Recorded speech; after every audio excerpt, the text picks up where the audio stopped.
council. And before we proceed, I would like each of our council persons at this time to introduce yourself. Tell us something about your district and how long you have been serving. So we'll now pass it on to you. And we can start let's start with Jecorey Arthur, since he's the neophyte right now on the city council. Peace, I'm Councilman Jecorey Arthur of District 4, downtown Louisville, and all of the surrounding neighborhoods. So in the West End, as far as about 24th Street, towards the east, as far as about Frankfurt Avenue, south as far as Rawlings Street at the tip of the Snitzelberg neighborhood, and as north as the Ohio River. District 4 encompasses neighborhoods like Brussels, Butchertown, a little bit of California, Germantown, Irish Hill, Meriwether, Fort Hill. All in all, we have about 14 neighborhoods, including the downtown business district. So District 4, in some people's perspective, is the epicenter or the heart of Louisville. And I have been serving on council maybe about a month and a half at this point. I was elected in 2020. I took office January 4th. This is my first year in politics, and I'm looking forward to talking with my colleagues tonight. Thank you for having me. Thank you so much, Councilman. So next, who will go? Just feel free to just proceed, anyone. I'll jump in. Hi, everybody. My name is Jessica Green. I represent beautiful District 1. District 1 encompasses beautiful and historical neighborhoods like the Parkland neighborhood, the home of the champ, Muhammad Ali. It also encompasses Park Duval, which is currently where I live, formerly Cotter Homes and Southwick. So historic neighborhoods are like that. The Alpha Gardens neighborhood. We pick up on Cane Run Road as well and stretch all the way out to the Green Belt.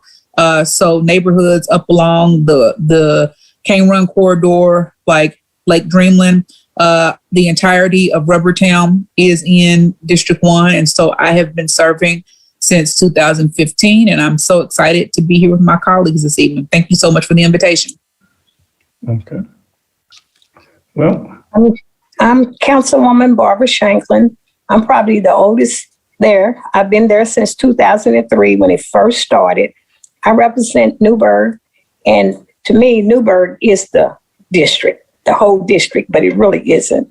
I represent Sunshine Acres, Forest Park, Wildwood Country Club, Newburgh, of course, Breckenridge Lane, and this is the home of the Unsales. So, I felt like I wanted to make sure that you remember Wes Unsale and George Unsale. They grew up out here.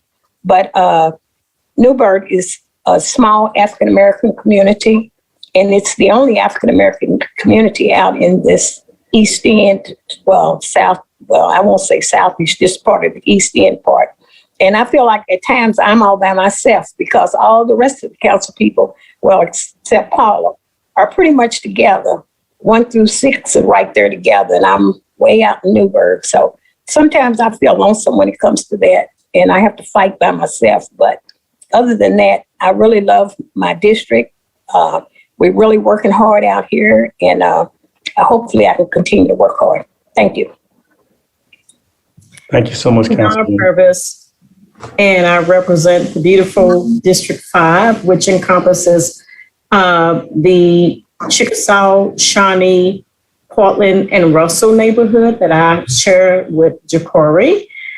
We have some wonderful noted residents that live here in District 5, such as the great Dr. Kevin Cosby, Senator Gerald Neal, State Representative Pamela Stevenson.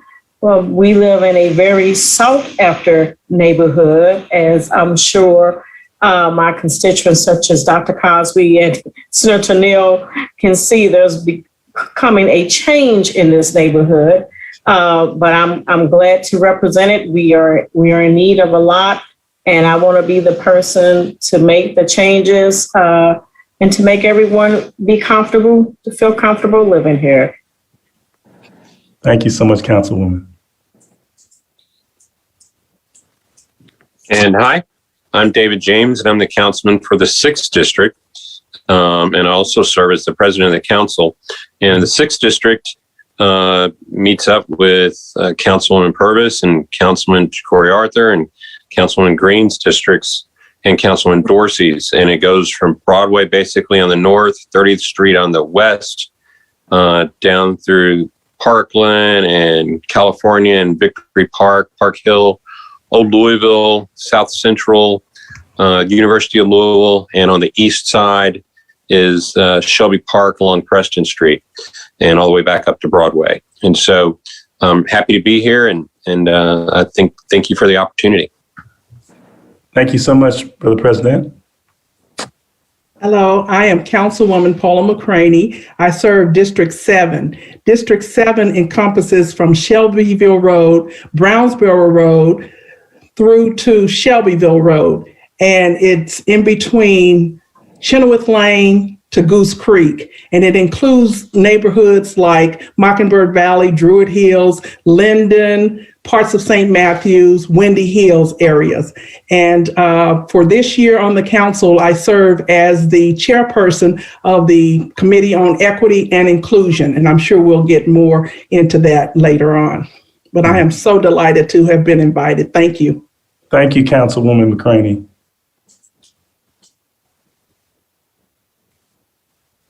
Okay. And is that it? Everyone has had a chance to speak and introduce themselves. Anyone? And in her absence, I want to recognize Councilwoman Keisha Dorsey, who is a great community advocate and is doing a phenomenal job. So in her absence, I'd like to recognize her. And again, I'd like to thank you for engaging the students at Simmons College of Kentucky on the issue of politics. We cannot overstate how important politics is. I think the classic definition of what politics is comes from Harold Laswell, who was a brilliant political scientist at Yale University for many years. And his classic definition of politics is deciding who gets what, when, and how. So every political decision empowers a community. Somebody gets the benefit, somebody's interests are advanced with every political decision. There's no such thing as a value neutral political decision. Every political decision results in someone being advanced and someone by default being stifled.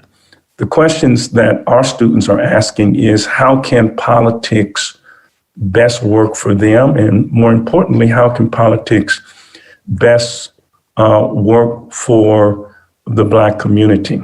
As Tip O'Neill said, who was, of course, Speaker of the House during the Reagan administration, that all politics is local. And we think global, but we always have to act local. So I'm going to proceed to ask some questions from some of the students at Simmons College of Kentucky. I want to get as many questions in as possible, so I'm going to ask that you, to the best of your ability, to be concise. Feel free to, at any time, answer the question that you feel most passionate about once I propose the question. And like I said, let's be as concise as we possibly can. And if there's any time, we'll maybe have some questions, some subsidiary questions from persons who are participating in the chat. So the first question that I'd like to ask comes from a sociology major whose name is Deborah.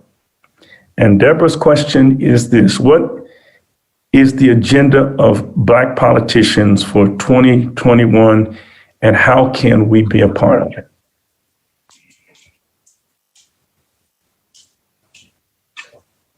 Good question. Well, I would say that, at least in my mind, the agenda for Black politicians is or should be about justice.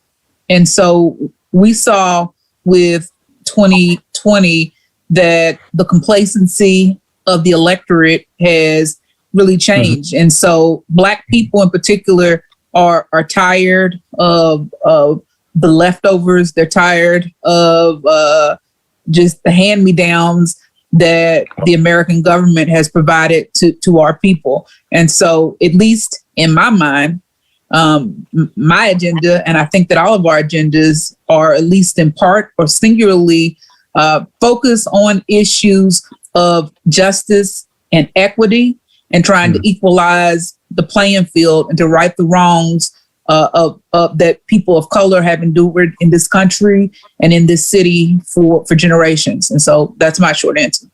Mm-hmm. So you're referring to economic justice, right?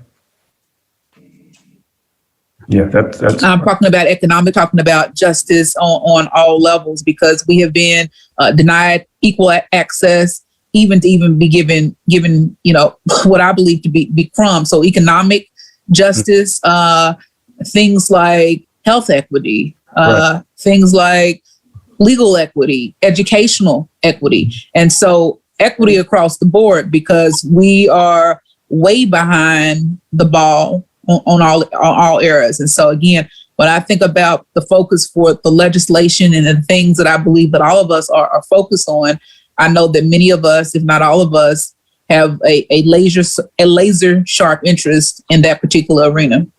Let me ask you this. Anyone can respond. And thank you so much, Councilwoman Green, for your response.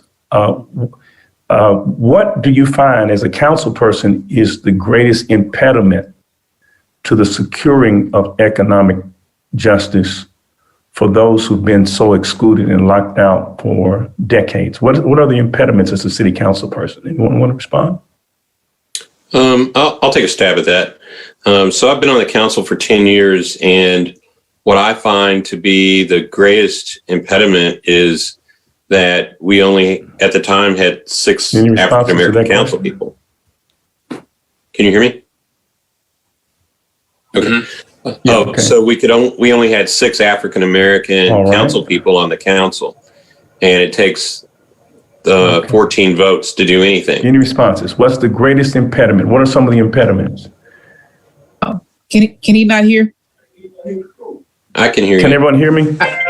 We can now. Yes. Yes. Okay, I'm sorry. What are the greatest impediments to economic justice? Councilwoman Green indicated that she wanted to help advance an economic justice agenda for the Black community, but there are obstacles and impediments. Could you go into some detail about what have been the impediments to economic justice in the Black community?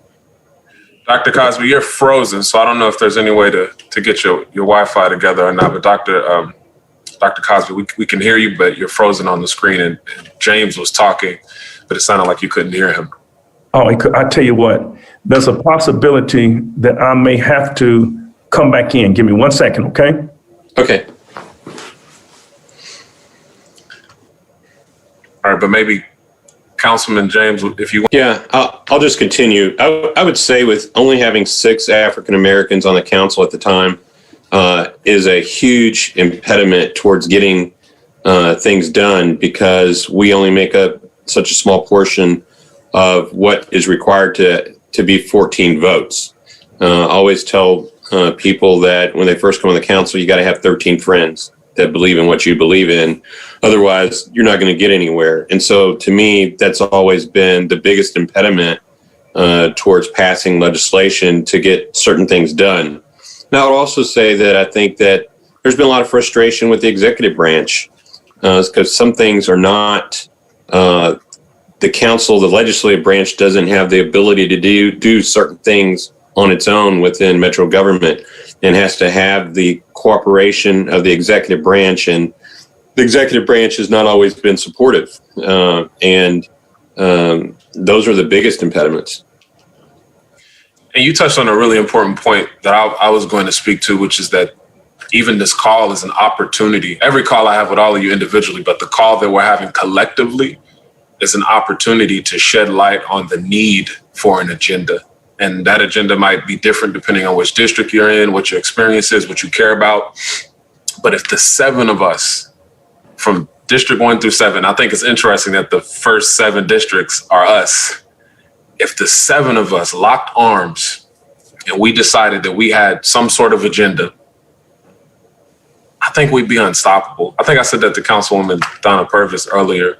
But when you look at the reality of like issues in Black Louisville, we're a quarter of the population, 3/4 of the unsheltered population, 3/4 of school suspensions, got a poverty rate 3 times the rest, unemployment 3 times the rest, jail 3 times more likely to be evicted. And this is largely not by choice. This is because of what we know as racism. And if we don't address the needs of Black people in this community as a collective, we won't exist in a city that our ancestors built. So when we talk about agenda, everything that Councilwoman Jessica Green said, but I wanted to lift up these Tuesday racism as a public health crisis meetings that Councilwoman Keisha Dorsey invited me to before I took office, where we're meeting and we're coming up with what that agenda could be. 30 pages, over 100 different policies that I want to work with you all on, roll them out this summer so that we can push forward. Because if we don't do it now, when will we ever do it? Jecorey, I'm going to jump in and I'm going to mention something that we talked about earlier. I'm sorry. Okay, I'm back. Okay. So Dr. Cosby, can I continue or? Yeah, sure, I'm sorry. No. Yes, Were you able to hear everybody? Yes, I can hear you. Okay. Jecorey, you and I spoke earlier in a previous meeting we had today. We briefly mentioned us having the crab in a barrel attitude. And it's something that we cannot move forward without addressing. We have to be united and we have to be true to ourselves. We can't go and make deals in back doors with the enemy to uplift ourselves. That does nothing but hurt us. This may be the truth that people don't want to hear, but this is the truth. Until we stand to work together and don't have a selfish agenda, we're not going to go anywhere. Right. And I agree. I agree with that. Go ahead, Barbara. Okay, I agree with that. I've been around a long time, and we get more things done when we work together as a team, and not where one person has to be out front or be promoting themselves. And I think that hurts us more than anything, because then we have the whites that stand back and watch us fighting over this position, fighting over this committee and all of that. When sometimes we just have to step back and say, I'll wait my turn or whatever. But the only way we're going to get ahead is to work together. And at one time, the 6 of us would go across the street and meet with the mayor once a quarter. Because, if we are not at the table, we're not going to ever get anything. So some of us people of color need to be at the table, especially when they have these programs and all of these things, but we're left out. Now, the last meeting, I don't know, Jessica, if you were there, the last meeting we had across the street in our quarter, the mayor got up and walked out and as if to say, I'm not thinking about none of y'all. He did not address any of our issues. Once a quarter, we bring our issues in our Black communities. So the administration has to work with us, but we have to come together first and come to that table and sit down and not beat each other up. Be right there saying, this is what we want to do, work together. That's the only way we're going to make it. And just like we need 13 friends, they need 13 friends also. So yeah, I'm just putting that out there. Yep, they do. I want to jump in. It's amazing that we counted 7 African-American or Black council people, districts 1 through 7. What's not so amazing is when you talk about the Black agenda, although when my parents got together and found out they were pregnant with Paula, they knew that I was Black, right? They didn't know I was going to be a male or a female, but they absolutely knew I was going to be a Black child.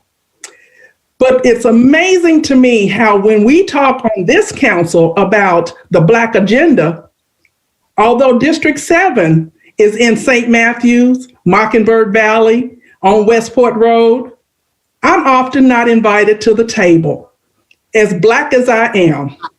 And so talking about being at the table and having to get along with one another.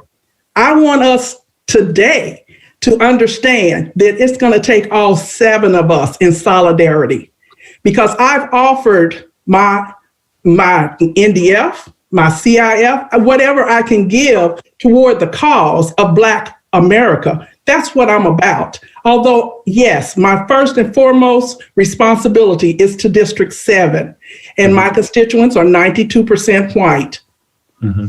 I am and would like to be invited to the table whenever you talk about the West End, because I want to be a part of that conversation, because I certainly have energy and I certainly have interest in making this entire community what it could be and what it should be.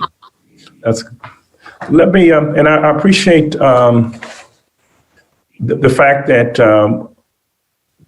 this is developing organically, that we had an agenda, but I think that the students at Simmons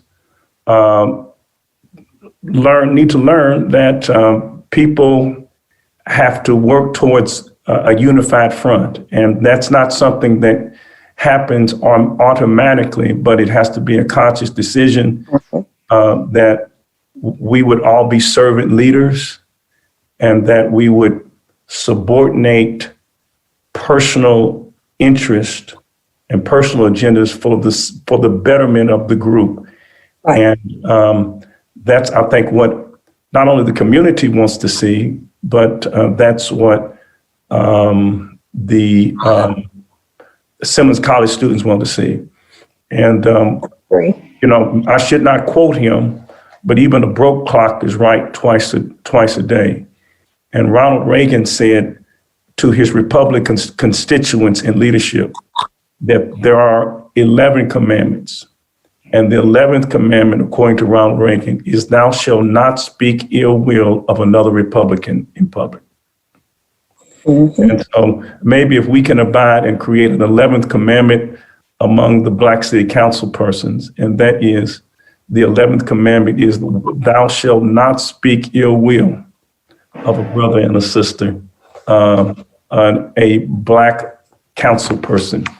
So let me go on and ask another question. And this question comes from a music major named John. And his question is, as a Black politician, personally, how much are you involved with your community? Do you know what they're asking? Let me interpret it for you. In times of a snowstorm and ice storm, do you leave the city and state to go on a vacation to Cancun with your children, as a politician has done in Texas? I like to speak on that, please. First, I like to say you gave the definition earlier of politics, and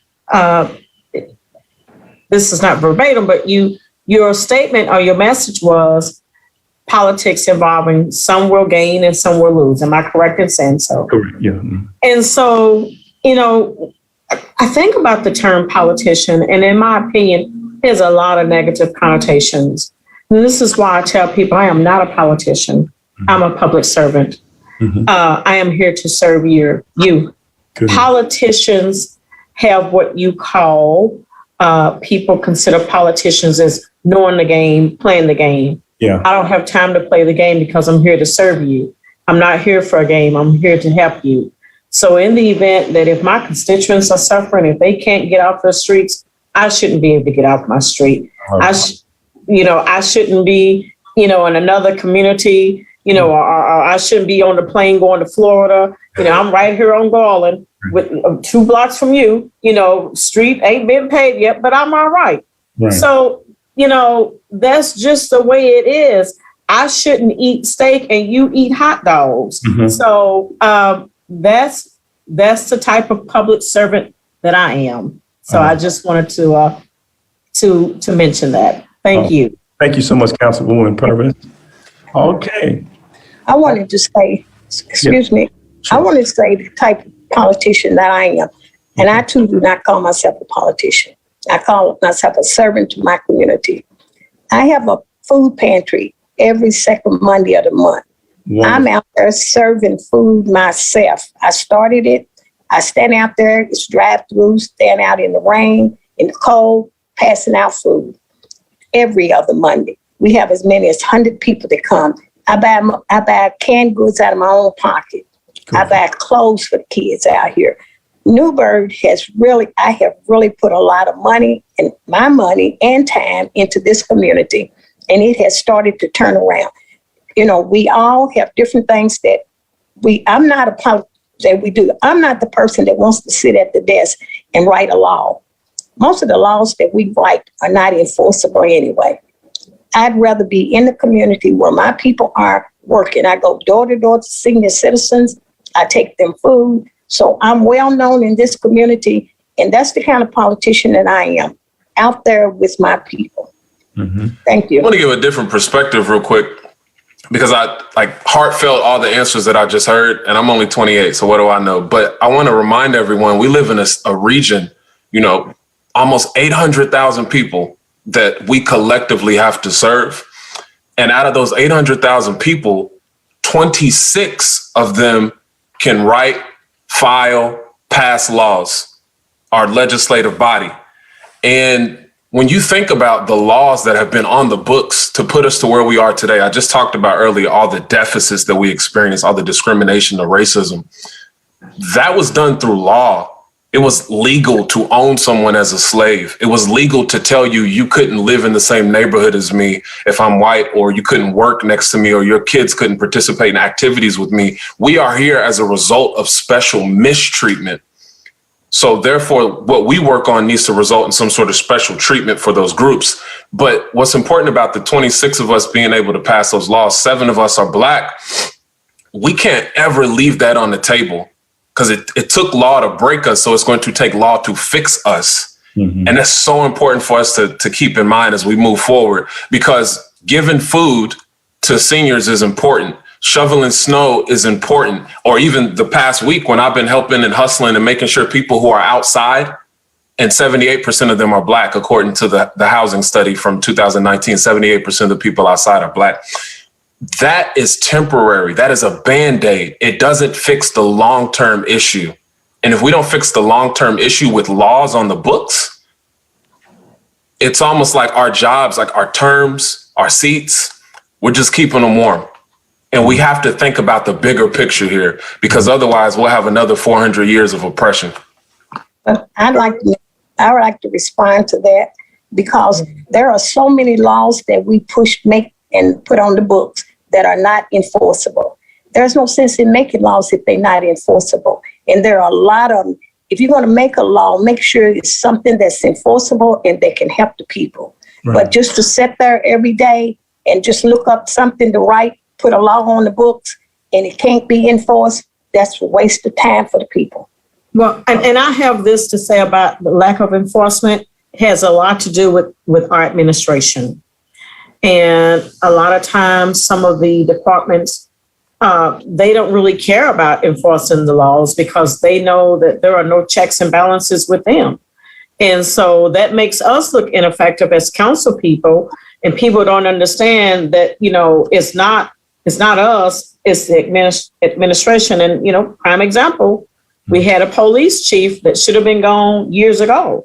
There was no enforcement with the police department, but that was not for us to decide. That was for the mayor, the executive level.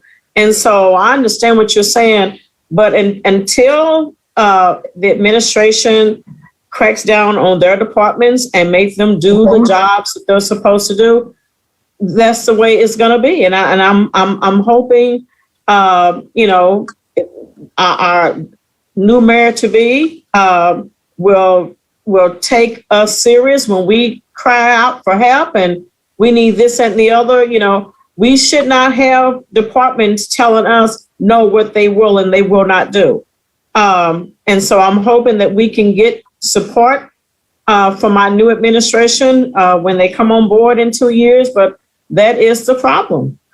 I'm gonna say this and then leave it alone real quick. Why are we sitting here hoping that a white man, assuming the next mayor is going to be white like all the other ones, is going to help our communities?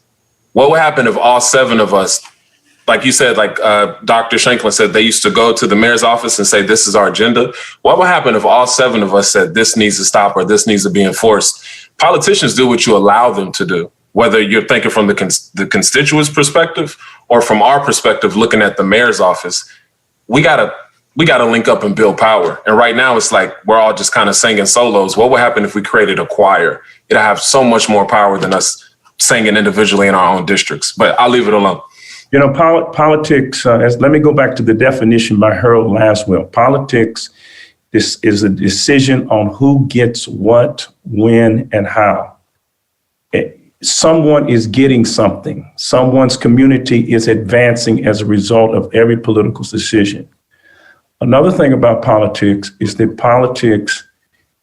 politicians don't respond to applause.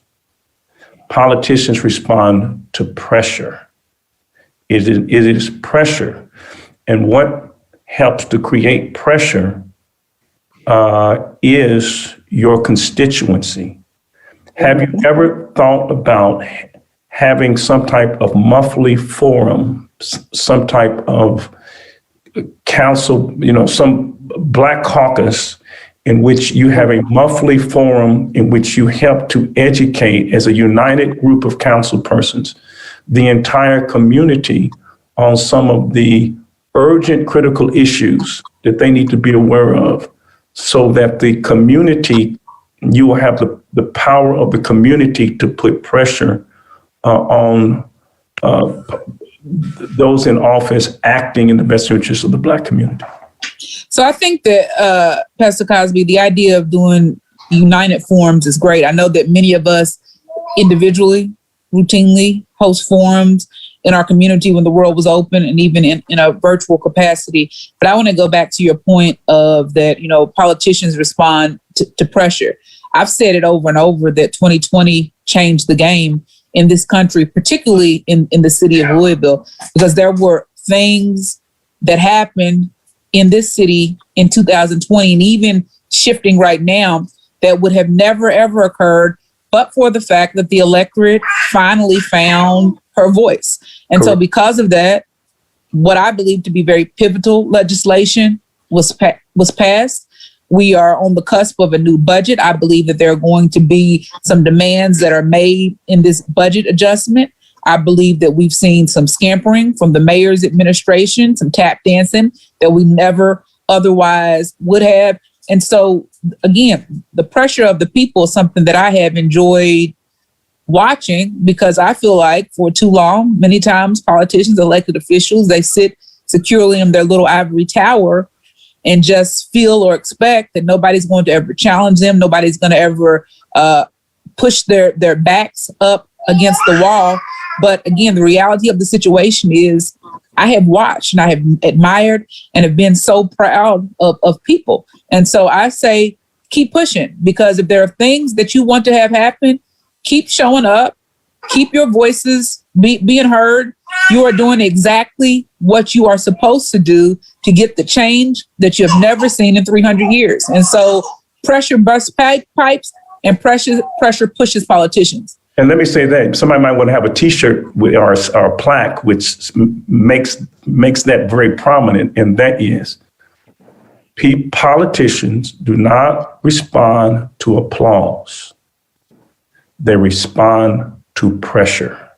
That's absolutely right. As Councilwoman Green said, we had transformative change in our city and in America because the electorate, the body politic, rose up and put pressure on those who are decision makers. Some of the things we could have gotten that we got in 2020, we could have gotten a long time ago, but we did not put pressure. Franklin Delano Roosevelt told A. Philip Randolph, he said, I will do what you ask me to do, but you got to make me do it.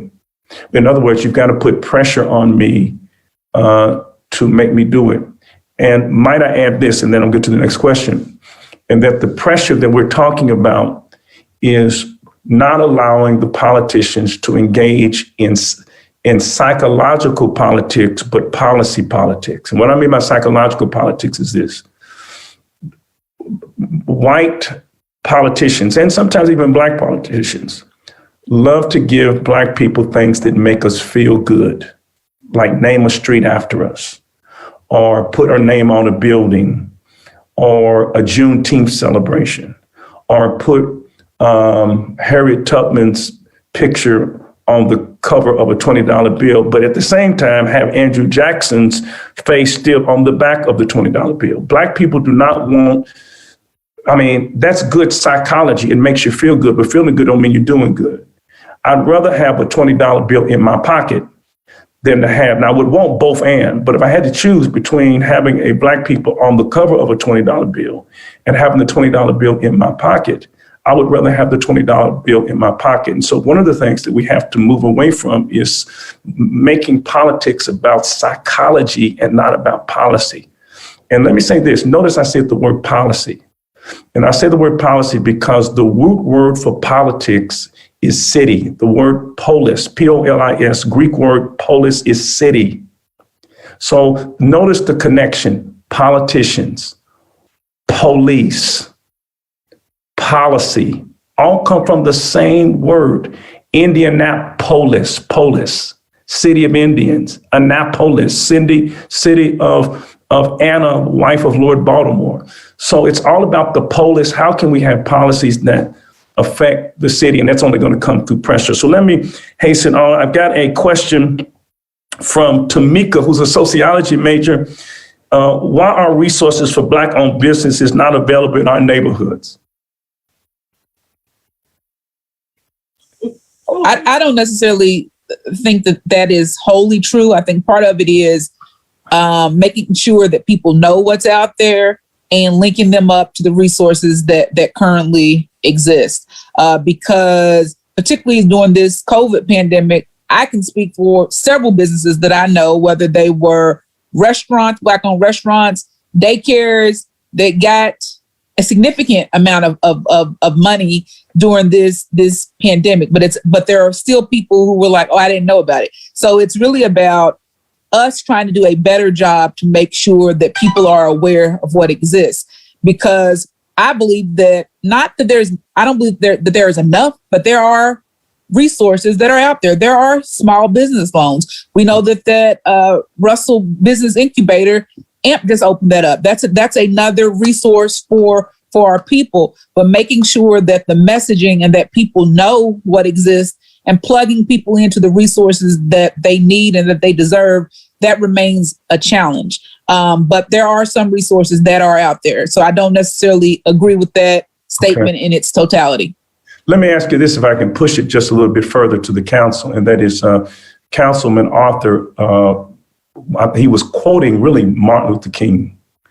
And Dr. King said, those who have been the victims of special mistreatment should now be the recipients of special treatment in order to repair them.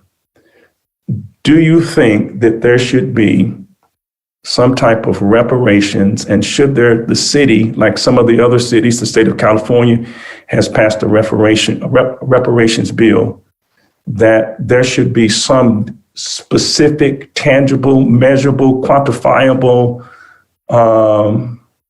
resources set aside in order to repair Black people who have been the victims of centuries in this city, decades of mistreatment? Let me jump Absolutely. I'm going to let Councilwoman Mccraney go, but absolutely. Absolutely is right. And let me tell you, we just had a meeting in one of the committee meetings for equity and inclusion. And that committee meeting was to be about the 14th Amendment. And I wanted the special guest to talk about the part where the 14th Amendment speaks to equality of the law for everybody. And so as he was speaking, we were listening intently until the conversation veered into reparations. And it was a professor. And when asked about reparations, he proceeded to talk about, he just didn't see how that could happen. How do you do that? People who died in the Civil War are no longer around. How do you actually distribute that to Black people? And so it was unfortunate that we had to close the meeting, and I'll have to invite him back. But what I discovered at that moment was, if you don't press people, if you just listen to the people who are supposedly in power that are against reparations, and if you don't press them, they will allow you to believe that it's impossible. They will want you to think that it can't happen. But you have to be bold enough to keep pressing that issue and making certain that that issue doesn't go away, regardless of the naysayers. And so for me, initially, people would say, that's not even a local issue. That's for the federal government to take care of and to address. Well, that's not true. I think whatever we can do on the local level to advance that cause, we should try to do it. And I'm not going to let up on it. We just have to be bold enough to keep pressing the issue. Good for you, Councilwoman. Good for you. And might I add this, and that is that justice is two things. It is, first of all, the ceasing and desisting of wrongdoing, but then it is also repairing people from the damage of the centuries and decades of wrongdoing. So just ceasing it is not enough. You have to also repair people for how they've been damaged as a result of those wrongdoings. Anyone else want to comment on this? Go ahead. I'm sorry. Go ahead. I'm sorry, President James. You want me to go ahead? Go ahead, ladies first. And then Councilwoman Purvis. Mm-hmm. Council I was James. just going to say real quick, when we talk about reparations, they said it never happened. How can it happen? Well, it can happen the same way that they gave all those trillions of dollars to those big corporations for the COVID bailout. So instead of giving all that money to people that already have money, they could just pay us our money. That's all I have to say. Or who else got it? Native Americans, Japanese Americans. Trillions of dollars has already been paid in reparations throughout time. There's actually a sister from Kentucky named Henrietta Wood who was free. She was kidnapped. She was sold back to Cincinnati. Like, she had a crazy story, but she is reflective of making sure that she got repair. She didn't receive as much as she needed, but she got some sort of repair. Today, it would be upwards of $20,000, $30,000. And since then, her descendants have had a far better life. But the federal government does have a responsibility to make those direct payments. But at the same time, we can't let go or leave on the table the responsibility that Louisville has. The 150 businesses that were up the street from me that got destroyed by urban renewal, aka Negro removal. There are responsibilities to be had from local to state to federal government. And I would say, out of this call, we should all hop on a resolution to speak to reparations and say, we all believe in this and we believe that it should be paid. And that doesn't mean the city allocates dollars, but all of us saying that we believe in it, that would be so powerful. And I just wanted to throw that out there. And if you're looking for the reason, and here's your acrostic: justice. Here's your acrostic. Why reparations? J, Jim Crow. Louisville is a Jim Crow and was a Jim Crow city. J, Jim Crow. U, urban renewal, which of course is Negro removal. I'm spelling justice. J, Jim Crow. U, urban renewal. S, slavery. S is slavery. You were supposed to receive 40 acres and a mule that got rescinded by Andrew Johnson. S, and we would not have to get reparations today had we got it back then, because we would have passed down wealth to our descendants as whites are passing wealth to their descendants transgenerationally. So S is slavery, J-U-S, T is terrorism or lynching. That's right. I is incarceration, C is cops and courts, and E is economic exclusion. And those are the reasons why. And no other group has been the victims of this except Black Americans. And it would be profound if the Black city council members proceeded with some type of resolution towards reparations. That's already in the making. Good for you. it will be on the table next week. I had a very good conversation with someone that I got permission to use some of their language from the ADOS movement. Good for you. So it's already been written up and you all will see it next week. It's not a surprise. It's just that I just started it right quick after that meeting that we had, where it was just one of those odd moments where we could have been left disappointed, thinking that this can never happen if we took his word for it. So I sprang into action. And so I hope that we can all embrace this resolution that's about to be presented. We've got thank you so much, Councilwoman Mccraney. That is outstanding. That's good news. And the community needs to know so the community can get behind the united front of the city council. One of our students is asking a question I think that you kind of touched on, that you discussed a little earlier, and that is, how can you guys come together to love each other and help each other as a collective? Could you repeat that, Pastor Cosby? I'm sorry. Her name is Alenta, and she's a general studies major right now, and she asked the question, how can you come together, love each other, help each other, work together as a collective? And I think you kind of touched on that a little bit earlier. I think by just having conversations like how we're having right now, transparent conversations where egos are left at the door, where we just speak amongst ourselves with not having to speak in code, where we have real conversations amongst brothers and sisters. And so I pride myself on, this is just Jessica. I'm always going to be a girl from the hood. Sometimes I get in trouble by saying stuff that's on my mind. But I think that especially with people that you love and that you are communal with, which I think all of us are, we have to have real conversations. We have to have tough conversations. Yeah. It doesn't mean that we're always going to agree, but we owe it to ourselves and we owe it to our people to be real, to see how we can shift this pendulum. That's great. And I agree with Jessica. We have to be real. We have to be honest with each other, but we also have to honor each other. Honor each other. And that's very important. That's great. All right. Whitney, who is a sociology major, how is the mayor going to be held accountable for the plans he proposed for Louisville's Black community?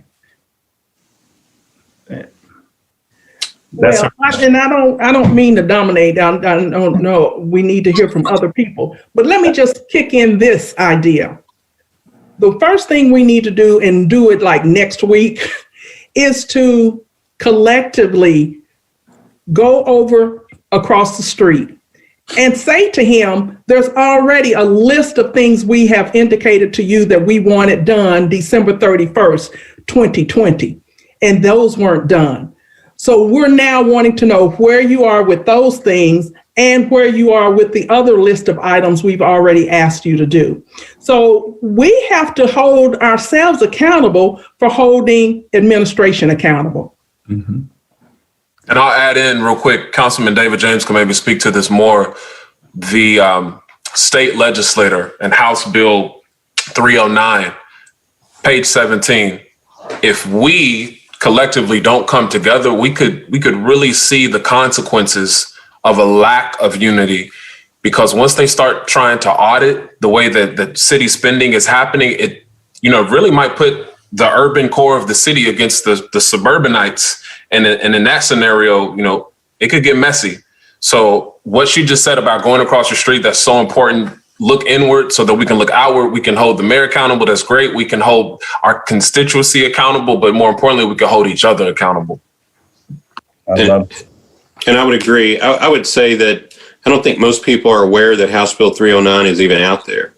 House Bill 309 has something that we want in it. With Councilwoman Mccraney's been working diligently trying to get subpoena power for the Civilian Review Board. And she's done a good job in creating the ordinance, but we need subpoena power from the state legislature. Right. And they have put that language in a poison pill bill that removes partisanship from the position of mayor. And you say, well, why would they do that?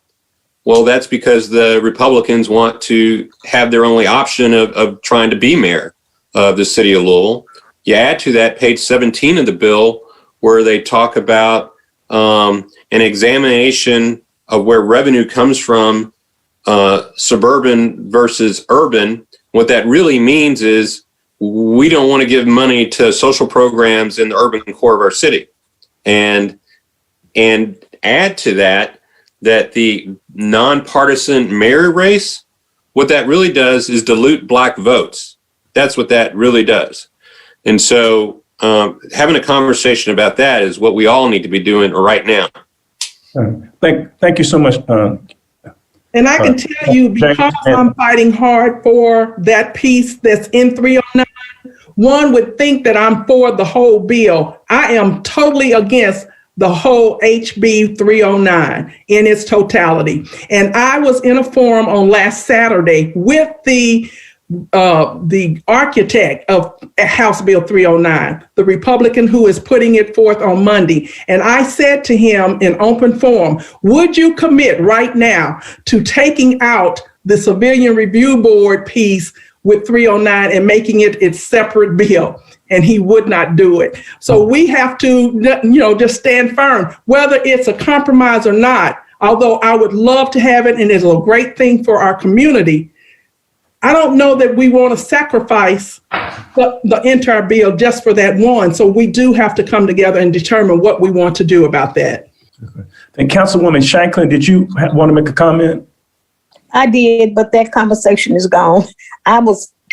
Someone called my phone and it cut me off completely, but I'm okay.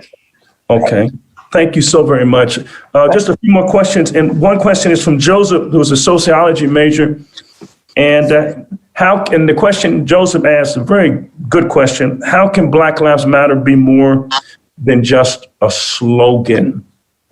And that's a good question. Black life, Eddie Glaw Jr. talks about the value gap, and that Black life does not have the same level of value that white life has. That Black life is so often diminished and invalidated. And so what can we do? And I know that, for example, as the president of Simmons College, I had to fight two fights. I had to fight the fight to get accredited in 2014, and the fight against the power structure that was seeking to discredit us while we were in the process of getting accredited. And now we have an HBCU that is bringing millions of dollars into this city annually. I was on a White House Zoom with the other HBCU presidents, and they're going to triple Title III funds to HBCUs. Potentially, that's $3 million annually coming to this city simply because the city of Louisville has an HBCU. According to the University of Georgia, Simmons College has a multiplier effect of $1.49, which means for every dollar that is spent at Simmons, it brings back to the city $1.49. If $3 million annually is coming to this city that is controlled and governed by a Black institution, in 10 years, that is $30 million. But yet the city tends, and those in power tend to invalidate and diminish the role that Simmons College is bringing to the community. And so it's all about the value gap. Some Black people just are not valued. And what can we do to help close the value gap that exists between Black people and white people, and Black institutions and white institutions?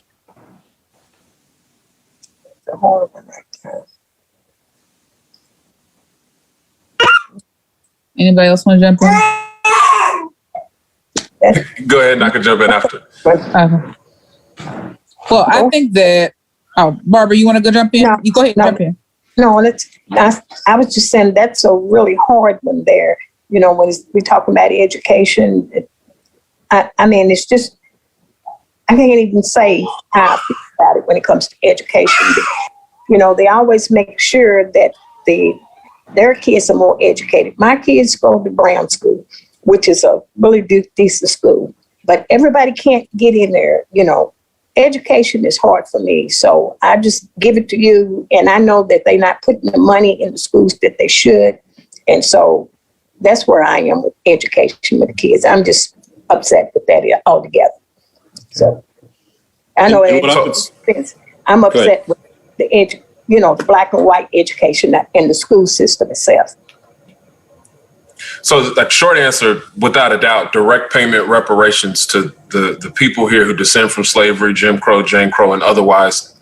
But locally, what we could be doing in terms of like locking arms and building power, what I've noticed over the course of this call, that all of us have expertise in something so unique, from Councilman David James, who has expertise, in the criminal justice system and in police. Keisha Dorsey, who's not on here, health and wellness. She used to work at Humana. Jessica, you're an attorney, right?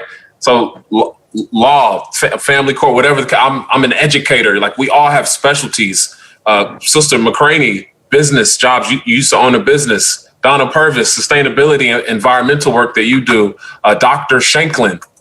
I mean, we are in a situation where we have specialties. And what would it mean if we set an agenda and we worked on our pieces and we brought it together and we locked arms on that? But in terms of making Black Lives Matter, we got to put our money where our mouth is. A simple first step. There's almost 280 people who permanently live outside. I was just sharing that the housing needs assessment says that 78% of them are Black. What if we all pulled our money together and started building housing for those people? Because Tamika Laird just said on a budget call Thursday, that there are people walking around with vouchers, and she said there's no units, there's no places for them to go to get quality housing. So in terms of Black lives that matter, we can't say that Black lives matter when there are people living under the expressway next to my house in the snow. So that's just a project idea specifically.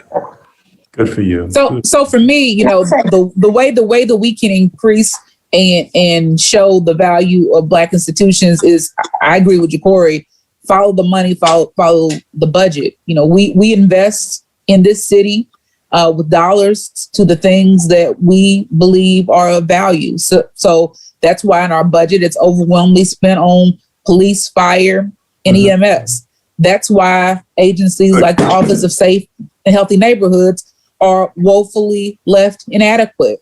That's why places like Simmons College of Kentucky doesn't get the resources like other folks and other institutions. And myself, as a graduate of an HBCU, the Spelman College, I recognize and know that HBCUs, they produce more Black doctors, more Black attorneys, more Black teachers, more Black everything than majority institutions. And so, again, we can show that we value Black institutions by simply giving them the money that they deserve, because we can't ask Black institutions, why aren't you able to do X, Y, Z, when we're not giving them the funding level as we roll over and play dead for majority institutions.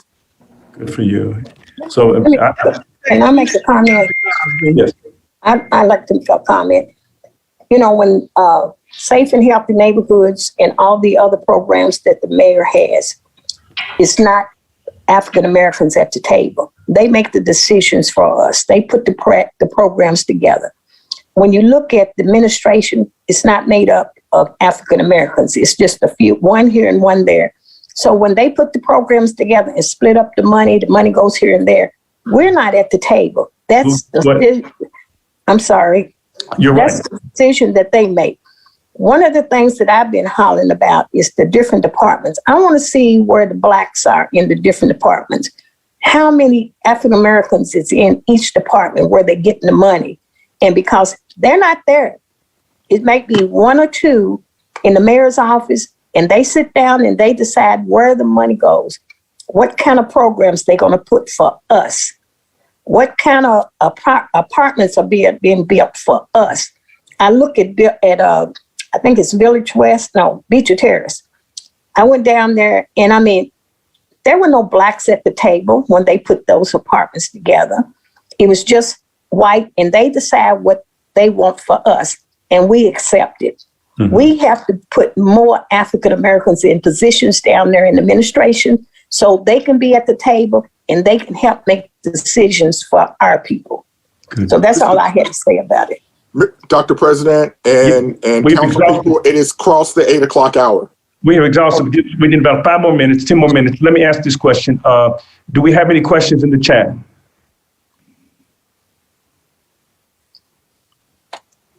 Any questions?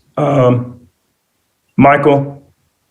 I've been looking every now and then. Looks like we got a whole lot. So we might got to do a part 2. I'll do a part 2. Okay, well, I want to thank you for engaging the students at Simmons. And, you know, we've been hit with some snow. And whenever it snows, the question all of us want to know from the meteorologist is just one thing. And that is, will it stick? Because snowflakes are very, you know, they can melt in your hand. But when those snowflakes, as light as they are, when they come together and decide to stick together, they have enough power by sticking together, as light as they are, to shut a city down. And our individual power may be light, but if we can stick together, we can perhaps shut the injustice down that has been imposed upon the Black communities for so many years. So my question is to all of you, and you can respond, this can perhaps be the last question. Where will we go from here, as Martin King would say? Where do we go from here? You know, coming together is a start, stand together is progress, working together is success. What can we do since this is the first time that this type of dialogue between the Black City Council members is taking place? What do you suggest that we do to be like those snowflakes, to help stick together, shut injustice down? Dr. Cosby, I think that, and this is my opinion, but I think we need this. I feel like we need this nurturing. We need it to be reminded of our purpose. And I would love to continue a forum like this on a regular basis, maybe if it's quarterly. But I just think that we need to continue this to be mindful of what we are supposed to do. I like it. I'm writing it down. Okay. So more public forums with all the Black City Councils. Okay. Yes. And like I said, it could be quarterly. But sometimes in human nature, we can become complacent. Yeah. And like we identified earlier, until we get the pressure on us, maybe we don't realize that we're failing in our roles. And these types of forums helps us to open our eyes and see, okay, that's good. You know, so like this has been energizing for you guys, right? Yes, for me, but right. Yeah. So that's what I have to say. I like to see more of this. Thank you. Bless you. Any other suggestions? I would just echo what Councilwoman Purvis just said, but also add to that it's not about us just talking, get together every quarter and talk. We got to do something, right? And so, like Councilwoman Mccraney was talking about, these are the things I'm doing. These are the things we're working on. And so I think that when we get back together quarterly, we say, well, this is what we did, or this is what we're actually doing. I think doing is the most important part, because I go to meetings all the time and very rarely does anything come out of them. And so it's important that we do things. Agendas, right? Yes. Having an agenda, advancing an agenda. Mm-hmm. An agenda is the number one, because we do know that race disconnected us, religion separated us, mm-hmm. Politics divides us, mm-hmm. Wealth defines us. Okay, all right. We need to, and wealth also classifies us. But we can know this and then be smart about putting an agenda together. May I make a suggestion, Councilwoman Mccraney, and that is April the 4th is the 54th anniversary of the assassination of Martin Luther King. It's on a Sunday. It's also Easter, Resurrection Sunday. Could the Black representatives of the City Council have an agenda, a Black agenda, by April the 4th that they can present on the day King was assassinated, which also happens to be Easter? Yep. Yeah, I'm gonna say it. Sure. Absolutely. Yeah, sure. Okay. Is that cool? April the 4th? April the 4th?